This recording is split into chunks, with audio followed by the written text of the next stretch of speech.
Today we'll be making a parachute out of an old kite. We will need a ball of yarn, a pair of scissors, and the old kite.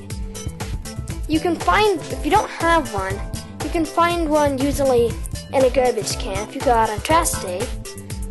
And you will also need paper clips. So I'm taking mine out of a garbage can, and I found an old broken Barbie kite. So we'll start by removing that from the package and taking off the tail by cutting those little strings right there and throwing it away. Now we need to draw a square on it, pencil, mark it with Sharpie, then cut it out.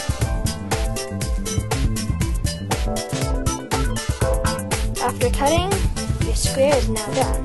Cut out the side pockets for the rods, mark where they need to go, and get the hot glue gun ready. You can now glue those to the corners facing in towards the center so that the rods can easily slide into them just like this. Now, fold over the edge and cut out a triangle. Then put tape on that, flip it over, and repeat the process on the other side. You'll now need to cut that right back out along the tape edges. This reinforces it.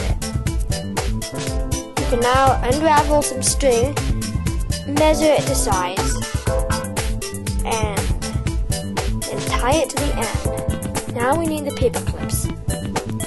You can attach them with the knot right onto the string, like that. Okay, the paper clips slide right onto there. Time to cut some more string and tie one about a foot long to each pole. Then tie them with a knot in the middle like this. You can put a bead of hot glue on it to hold it in place and smudge it with your finger. Now our kite is ready. Put some tape on a paint bottle or paper clip and attach it. Look at it go! This is awesome.